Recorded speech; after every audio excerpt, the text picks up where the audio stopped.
नमस्कार मित्रांनो, आपलं हटके कुकमध्ये स्वागत आहे। मी आहे नम्रता। आज आपण बनवणार साबुदाण्याची खिचडी। हे बघा किती मस्त छान दिसते आणि वास पण अगदी खमंग सुटलेला आहे। बघूया आपण कशी बनवायची पद्धत। हे बघा आपण शाबू घेतलेला आहे 2 ग्लास आणि हा शाबू स्वच्छ पाण्याने 3 ते 4 वेळा स्टार्च निघेपर्यंत स्वच्छ धुवून घेणे आणि नंतर शाबू धुवून झाल्यानंतर अगदी शाबूवर थोडेसे पाणी येईल एवढेच पाणी घालायचे आणि शाबू भिजवायचा, म्हणजे शाबू खूप छान मऊ सूत आणि असे फुगीर होतात। आता हे आपला शाबू रात्रभर भिजवून झालेला आहे। हा बघा शाबू किती मऊ सूत झालेला आहे। खिचडी बनवण्यासाठी लागणारे साहित्य: मिरची, कढीपत्ता, जिरं आणि लाल तिखट। 2 बटाटे मी उकडून घेतलेले आहेत, चांगले बारीक करून घेतलेले आहेत आणि शेंगदाण्याचं कूट मी पाऊण वाटी घेतलेलं आहे। आता आपण खिचडीसाठी तेल वापरणार आहोत। तेल घेतलेलं आहे मी। तेल चांगलं तापलं की आपण ह्याच्यामध्ये जिरं, मिरची आणि कढीपत्ता टाकणार आहे। आपलं तेल तापलेलं आहे। आपण जिरं, मिरची, कढीपत्ता हे सगळं एकत्रच घालणार आहे।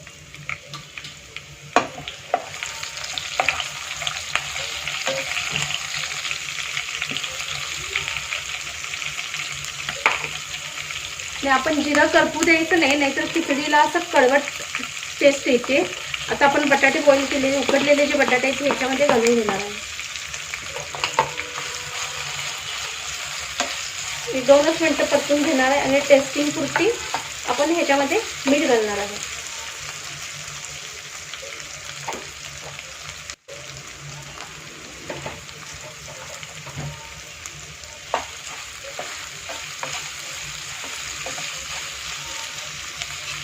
आता आपण याच्यामध्ये शाबू घालणार आहे।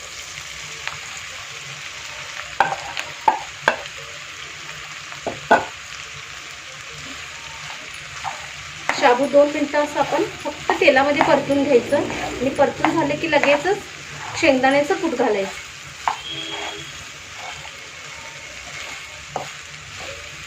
किंवा भिजवून झाल्यानंतर अगदी फडफडीत झालं त्याच्यामध्ये पण शेंगदाण्याचं कूट घातलं तरी सुद्धा चालते।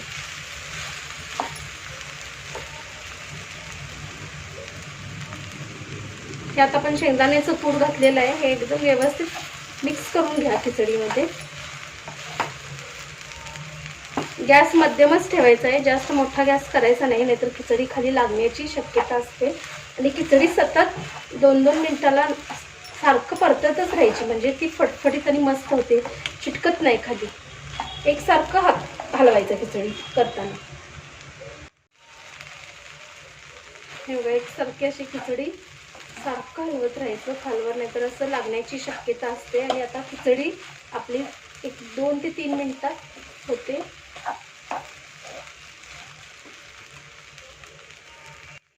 हे बघा खिचडी आपली आता जवळजवळ शिजलेली आहे आणि सारखं असं परतत राहिलं ना की छान होते खिचडी, म्हणजे सगळी पूर्ण सुट्टी होते, अशी चिडकणार नाही एकमेकाला।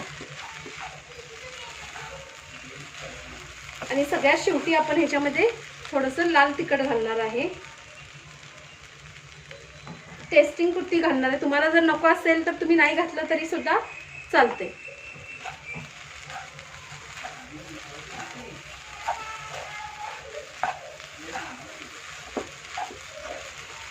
पूर्ण एकसारखं हे मिक्स करून घ्यायच्यामध्ये।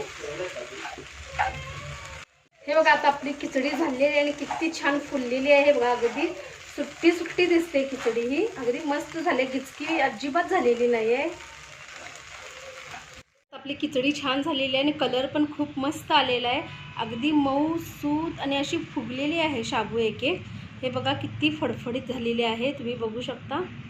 जर तुम्हाला माझी ही शाबूची रेसिपी खिचडीची आवडली असेल तर तुम्ही मला लाईक, शेअर, सबस्क्राईब करा आणि अशाच नवीन नवीन व्हिडिओसोबत पुन्हा भेटूया। तोपर्यंत धन्यवाद।